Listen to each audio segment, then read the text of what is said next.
මේ වචන ඉගෙන ගමුද අපි? ප්‍රභාෂිත නැමියාව, ප්‍රසංගික නැමියාව.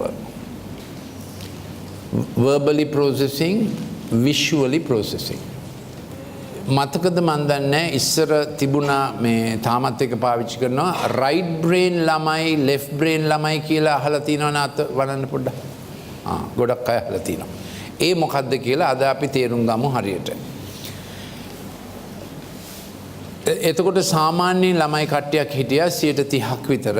ඒගොල්ලන්ට මැත්ස් බෑ, ගණිතයට දුර්වලයි නේද? අයින්ස්ටයින් ඇවිල්ලා ඉගෙනුවත් ගණිතයට දුර්වලයි. ඉතින් අපේ පන්ති ක්‍රමය අනුව මාසයකට සැරයක් ගුරු මොකද පේරන්ට් ටීචර් දවසට ගියාම ටීචර් කියනවා හරි වැඩේ ඔයාගේ ළමයාට ගණන් බෑහැමනේ කියලා.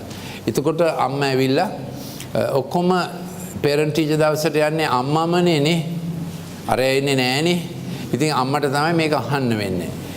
ප්‍රභාෂිත ඉතින් ප්‍රසංගික ළමුන් කියන්නේ ඒ ළමයි ගණිතයට දුර්වලයි.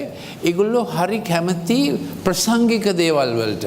මේ කියන්නේ මේ විවිධ ප්‍රසංගයකට, මියුසික් වලට, ආර්ට් වලට, නිරූපණයට, ඩාන්සින් වලට. දැන් මේක අපි දන්නව නේද ඒක.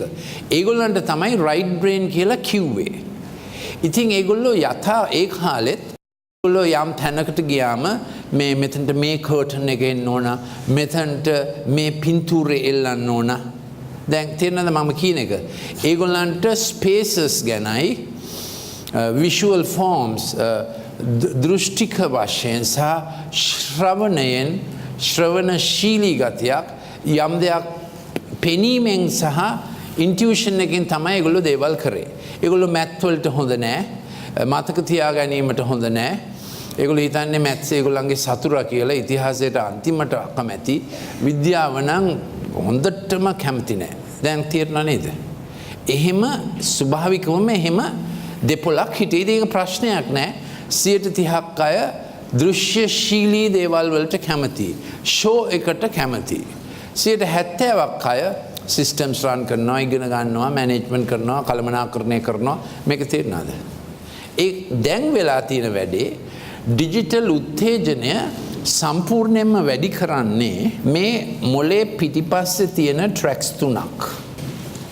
දැන් මේක පෙනෙනවද? මේ මෙතන මැජෙන්ටා පාටට තියෙනවා. ඒ අපේ මොලේ මෙහෙම මේ වයි වර්ණ නැහැ. මේ මැජෙන්ටා ට්‍රැක් එක තමයි රිද්මාවේගී පතය, හෙවත් කයිනිස්තටික් ට්‍රැක් එක. ඔබේ ග්‍රැෆික් එකේ මේක ලියලා තියෙනවා. ග්‍රැෆික් කොලේ 3 වෙනි පිටේ තිබෙන ඔය නම් මම මේ කියන්නේ අන්තිම 3 ගැන. ඊළඟට ලා කොළ පාට තියෙන්නේ මියුසිකල් වඩා ඒකට කියන්නේ අකූස්ටික් කියලා. අකූස්ටික් ට්‍රැක් එක. change it in the graphic තිලිනේ acoustic track එක. අන්තිම එක අපි දන්නා පරිදි visual track එක නේද? occipital lobe එක තියෙන්නේ පිටිපස්සේනේ visual track එක. දැන් මේක මම ප්‍රවේශයෙන් විස්තර කරේ මේකයි. ඩිජිටල් උත්තේජනය නිසා, කාටූන් බලපෑම නිසා කාටූන් වල පික්සල් ෆ්‍රේම්ස් වෙනස් වන තීව්‍රතාවය ඒක අපිට පේන්නේ නැහැ. දැන් පික්සල්ස් කියන එක මට හිතෙනවා ඔබ වටහා ගත්තා කියලා. අද දැන් ස්ක්‍රීන් එක ඇතුලේ තිබෙනවා ෆෝටෝ යුනිට්ස්. ඒවා නිකන් ෂඩාස්ත්‍රාකාර ඇබිත්ති ඇහැට නොපෙනෙන මයික්‍රොස්කෝපික් යුනිට්ස්. දැන් එක එක කාටූන් වල ඒවා වෙනස් වෙන තීව්‍රතාවයක් තිබෙනවා. දැන් මේක තේරෙනවද? වෙසක් තොරණක බල්බ්ස් වෙනස් වෙනවා වගේ. එතකොට සමහර ඉස්සර කාටූන්ස් වල මේ පික්සල්ස් ෆ්‍රේම්ස් වෙනස් වෙන්නේ හිමින්. දැන් කාටූන්ස් වල ඉතා වේගයෙන් පික්සල් ෆ්‍රේම්ස් වෙනස් වෙනකොට වේගයෙන් කලර්ස් වෙනස් වෙනවා. මේක තේරෙනවා? ඒ වගේම ඒ කාටූන් ෆිගර්ස් හරිම අධික්‍රියයි. ඉස්සර කාටූන් ෆිගර්ස් හිමින් වැඩ කරන්නේ. එතකොට ඒක දිහා බලන් හිටියත් පැයක් එච්චර ප්‍රශ්නයක් නැහැ. දැන් ඉස්සර කාටූන් ෆිගර්ස් පැයක් බලන් හිටියම ඇති වෙන උත්තේජනය දැන් කාටූන් ෆිගර්ස් 10 මිනිත්තු 10ක් බලන් හිටියොත් ඇති වෙනවා. තේරෙනවද කියන එක? මොකද pixel change rate is so increased. ඉතින් මේක කරලා තියෙන්නේ ඒ ළමයාව නිතරම ඊළඟ කාටූන් එක කියලා ඇබ්බැහි වීමටමයි මේක කරලා තියෙන්නේ. ඉතින් මම මේක රිසර්ච් කරනකොට මට හිතුණා මේ කාටූන්ස් සහ ඩිජිටල් ගේම්ස් ඩිසයින් කරන්නේ එක්සලන්ට් නියුරෝසයන්ටිස්ට්ලා. හොඳටම දැනගෙන කාටූන් එකකින් වෙන්නේ මොකද්ද කියලා. මේක තේරුණා නම් අතවරන්න ඕන. ඉතින් ඒ කාටූන් සහ ඩිජිටල් උත්තේජනයෙන් වෙන්නේ අර රිද්මාවේගී ගතිය එයාගේ අස්වාභාවික ලෙස වැඩි වෙනවා. ඉතින් ළමයින් ඇතුලෙන් දැඟලිල්ලක් එනවා. ඊළඟට ඇකුස්ටික් ඒ කියන්නේ ශ්‍රවණ පතයට කාටූන් එකකින් ඇහෙන්නේ ප්‍රෙඩික්ට් කරන්න බැරි frequency changes සංඛ්‍යාතය වෙනස් වෙනවා. දැන් අපි පරණ පික්චර් බලන් ඉන්නකොට පෙම්බතිය දියැලක් වටේ දුවනවා, පෙම්බතා දුෂ්ටයව මරනවා, පෙම්බතා ජය ගන්නවා. ඔය ඔක්කොම ප්‍රෙඩික්ට් කරන්න පුළුවන් නේ. තේරෙනවද මං කියන එක? ස්ටෝරි ලයින් එක ප්‍රෙඩික්ට් කරන්න පුළුවන්, શબ્ද ප්‍රෙඩික්ට් කරන්න පුළුවන්. ඒක මොලේට හොඳයි. ඒ මොඩ පික්චර් බැලිල්ල නම් වැඩක් නැති වැඩක්. නමුත් බැලුවත් මොලේට එච්චර ප්‍රශ්නයක් වෙන්නේ නැහැ. දැන් කාටූන් අධිවේගී නිසා මිනිත්තු 15ක් එක බලන් ඉන්නකොට ළමයාගේ ඔය ට්‍රැක්ස් තුන රිද්මාවේගී ට්‍රැක් එක සවුන්ඩ් ට්‍රැක් එක ට්‍රැක් කියන්නේ මොලේ පතයක් මේ විෂුවල් පතය ගොඩක් උත්තේජවත් වෙනවා. දැන් කාටූන් වල විෂුවල්ස් මොනවද? දැන් ස්වභාවික ලෝකේ තියෙන්නේ ලා කොළ පාටනේ, ලා නිල් පාට, රතු එහෙම පොඩ්ඩක් මලක තිබෙනවා. ඉතින් සාමාන්‍ය පික්චර් එකක් බලන් හිටියත් කලර් කම්බිනේෂන්ස් බොහොම හිමින් තමයි වෙනස් වෙන්නේ. කාටූන්ස් වල කලර්ස් කොහමද? හරිම තීව්‍රයි නේද? කළු, රතු, මැජෙන්ටා, luminous green, luminous orange දැකලා තියෙනවද? ඉතින් ඒක බලන් ඉන්නකොටත් මේ අන්තිම ට්‍රැක් එක ගොඩාක් උත්තේජවත් වෙනවා. එම නිසා කාටූන් විප්ලවයේ ප්‍රශ්නය තමයි ළමයින්ගේ මේ අන්තිම ට්‍රැක්ස් තුන ප්‍රසංගික ට්‍රැක්ස් තුන හරිම තීව්‍ර වෙලා. කොච්චර තීව්‍ර වෙලාද? ඔවුන්ගේ සාමාන්‍ය ශික්ෂණයට අවශ්‍ය ඉදිරියේ තියෙන ට්‍රැක්ස් 4 නිෂේධනය වෙලා. ඒ ට්‍රැක්ස් 4 මොනවද කියලා අපි ටිකකින් බලමු. මේක තේරුණා නම් අතමනන්න ඕන. දැන් මේක හරිම අපරාධයක්. ඒ නිසා ළමයා හැමතිස්සෙම ලෑස්ති වෙලා ඉන්නේ ඩාන්ස් එකකට, ෂෝ එකකට මොනවා හරි කරලා පෙන්වන්න. දැන් මේක තේරෙන්නේ? දැන් අපිට අවශ්‍යයි වැඩ කරන අය 70%ක්. වැඩ පෙන්නන අය 30%ක්. ඒ කියන්නේ 70%ක් වැඩ කරනවා, 30%ක් අර 70% කරපු අයගේ වැඩ පෙන්නනවා. ෆොටෝ ගන්නවා, වීඩියෝ ගන්නවා, ප්‍රසන්ට් කරනවා, වාද පිටිය කරනවා, තුලාව කරනවා, සටන් බිම කරනවා, පෙන්නනවා. ඒකෙදි 30%ක් හිටියම හොඳටම ඇති. දැන් මොකද්ද ලෝකෙට වෙලා තියෙන්නේ? මේ ඩිජිටල් විප්ලවය නිසා පරම්පරාවක් ඇති වෙලා තිබෙනවා. ඒගොල්ලන්ට මිලේනියල්ස් කියලානේ කියන්නේ. Y-gen කියන වචනේ අහලා තියෙනවද? Y-gen. ඒක පරම්පරාවකට දීලා තියෙන ඩෙන්ටිටි එකක්. ඒගොල්ලෝ හැමතිස්සෙම ලෑස්ති වැඩ පෙන්වන්න. ඉතින් ලෝකෙට මොනවා වෙයිද? 70%ක් වැඩ පෙන්වන අය ඇති වෙලා 30%ක් වැඩ කරන අය ඇති වුණොත් ලෝකෙ කරයිද? නර්සින් ප්‍රොෆෙෂන් එක කරයිද? මෙඩිකල් ප්‍රොෆෙෂන් එක කරයිද? මුකුත් වෘත්තීන් කරන්න බැරි වෙනවා. මම මේ අතිශෝක්තියෙන් නෙමෙයි කියන්නේ. දැන් මෙඩිකල් ෆැකල්ටිස් වලට එනවා ඒ ළමයි අසයින්මන්ට් කරන්න කැමති නැහැ. මොකද වැඩක් නැහැ. මැනේජ්මන්ට් කරන්න කැමති නැහැ. වැඩේ ඉක්මනට පෙන්වන්න තමයි කැමති. ඉතින් ඕගොල්ලන්ට පෙනේ ගොඩක් බාල පරම්පරාවක් ඇති වෙලා තිබෙනවා. දැන් ඒගොල්ලෝ අවුරුදු 19 21 22 වෙලා වයිජන් ඩිජිටල් විප්ලවය පටන් ගත්ත කාලේ ළමයි. ඉතින් මේ මොලේ ඩයග්‍රෑම් එකෙන් පෙන්නනවා නම් මේවා තමයි ප්‍රසංගික ට්‍රැක්ස් තුන රිද්මාවේගී, ඇකුස්ටික් සහ විෂුවල්. රිද්මාවේගීකට මම තව උදාහරණයක් දෙන්නම්. දැන් මතකද අපේ ජයජයවර්ධන ජනාධිපතිතුමා? මතක ඇති සමහරුන්ට. එයා කතා කරනකොට නෝනවරුනි මහත්වරුනි අපි දැන් අපේ ලංකාව විශිෂ්ට සංවර්ධන යුගයකට ගෙන යනවා.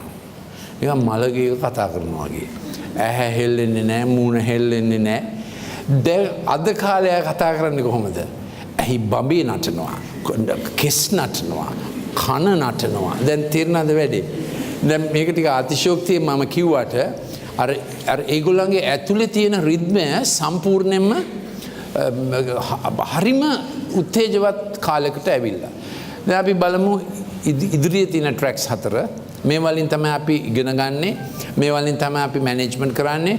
මේ වලින් තමයි අපි වෘත්තියක් කරන්නේ. මේ වලින් තමයි රටක හැම ක්ෂේත්‍රයකම මූලික වැඩ කරන්නේ. හරි? සහ අපේ මිනිස් සම්බන්ධතා ඇති වෙන්නේත් මේ වලින්. පළවෙනි ට්‍රැක් එකට කියන්නේ ඉන්ට්‍රාපර්සනල් අන්තଃපුද්ගල. මේ ළඟදී මම ඒකට හොඳ නමක් හැදුවා. empathic intuitive. අපි 1 2 3 4 5 6 7. දැන් මේ 5 6 7 මම විස්තර කරා kinesthetic acoustic visual. මම ඒ වලට කිව්වා show කියලා. visually processing. දෘෂ්ටිමය ලෙස ලෝකෙ පෙනෙන ලෝකෙ අඳුන ගන්න ඒගොල්ලෝ communicate කරන්නේත් එලෙසයි pictorially communicating. ඒ ළමයින්ට පින්තූර වලින් ඉගෙනුවොත් ඒ ළමයි හොඳට ඉගෙන ගන්නවා.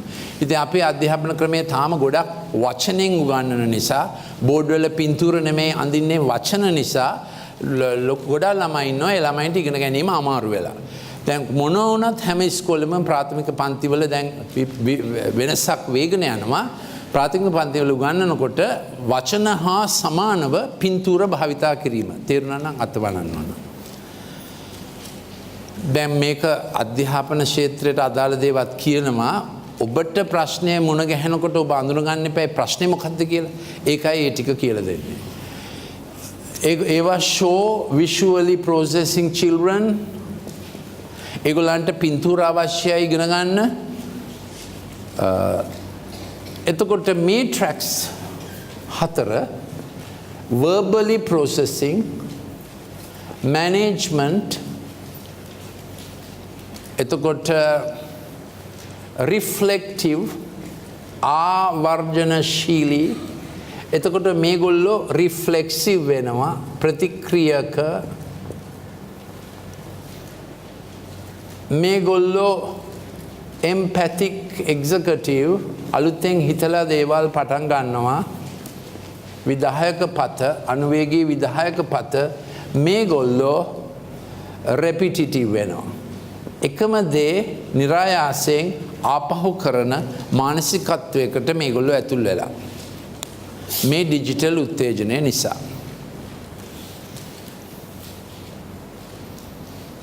මම මේ කියන්නේ ස්වභාවිකව හිටිය එක නෙවෙයි ඩිජිටල් උත්තේජනයෙන් වෙන වෙනස තේරුණාද අමාරුද ස්වභාවිකව 70%ක් 30%ක් හිටියා ඒගොල්ලෝ තමුන්ගේ වැඩ කරගෙන ගියා කවදත් දැන් කට්ටියක් ඇති වෙලා තිබෙනවා ඔවුන් විෂුවලි ප්‍රොසෙසිං විතරක් නෙමෙයි ආපහු එකම දේම කරන්න පුරුදු වෙලා මොකද LED ස්ක්‍රීන් එක ආපහු එකම දේම කරන නිසා තමුන් හිතාමතා නෙවෙයි කරන්නේ LED ස්ක්‍රීන් එක අවශෝෂණය කරනවා ළමයා වැඩ කරන්නේ නැහැ ස්ක්‍රීන් එක වැඩ කරනවා ස්ක්‍රීන් එක හරිම ස්මාර්ට් ෆෝන් එක හරිම ස්මාර්ට් ළමයා ස්ටුපිඩ් වෙනවා තේරුණා ඒකයි ප්‍රශ්නේ දැන් මේ පළවෙනි ට්‍රැක්ස් 4 වැදගත් පළවෙනි එකට ඉන්ට්‍රාපර්සනල් ඔබ තුල හිතන හැටි ඒකට දිග නම තමයි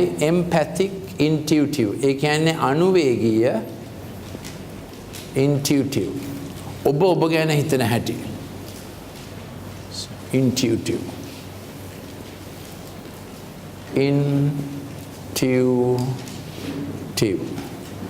ඔබ ගැන හිතන හැටි දැන් ළමෙක් හෝ අපි වුණත් අප ගැන හිතන හැටි හොඳ නම් අපි අනිත් අය ගැන හිතන හැටිත් හොඳ වෙන්න පටන් ගන්නවා දෙවනි ට්‍රැක් එක empathic relational අනුවේගීය සම්බන්ධතා ඔබ අනිත් අය එක්ක සම්බන්ධතා ඇති කරගන්නේ කෙසේද දැන් හැමදාම ළමයි හිටියා ඒගොල්ලෝ හිමින් හිතලා වැඩි එළියට එන්නේ නැහැ. ඒ ළමයා ඇතුලෙන් හිතන ළමෙක්. ඒ ළමයාට කිව්වොත් ටීචර් කෙනෙක් දැන් නැගිටලා උත්තර දෙන්න. ඒ ළමයාට එහෙම කරන්න බෑ.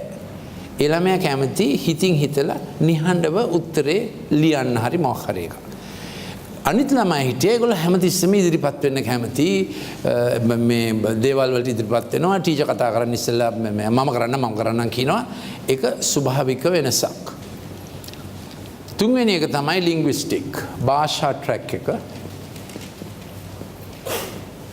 මේ ගැන අපි තව ස්ලයිඩ් එකක් කරනවා දැනට කියන්න තියෙන්නේ මෙච්චරයි ළමෙක්ට අවුරුදු 2කමාරට ඉස්සෙල්ලා ඩිජිටල් ස්ක්‍රීන් එක දුන්නොත් ළමයාගේ ස්පීච් ස්ක්‍රැම්බල් වෙනවා. ඒ කියන්නේ ළමෙක් භාෂාව අවශෝෂණය කරන්නේ අම්මා තාත්තා අයියා අක්කා කතා කරන භාෂාවේ phonemes PHONEMAS ව්‍යුහ ඒකක හැම භාෂාවකම තියෙනවා ව්‍යුහ ඒකක.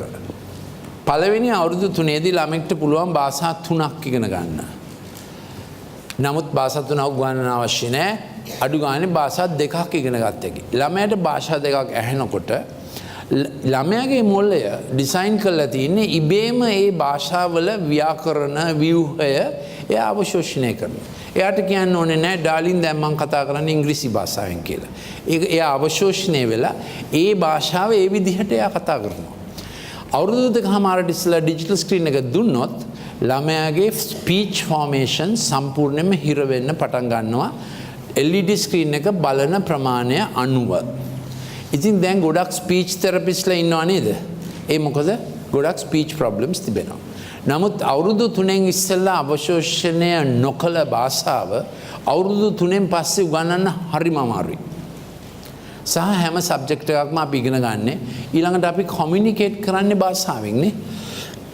දැන් සිකුරාදා හැන්දෑවේ ළමයි එනවා මම ළඟට අවුරුදු 7 8 අම්මයි තාත්තත් එක්ක ඒ ළමයා අම්මට ගහනවා. මන්ද මොකද කියලා අම්මට ගහන්නේ.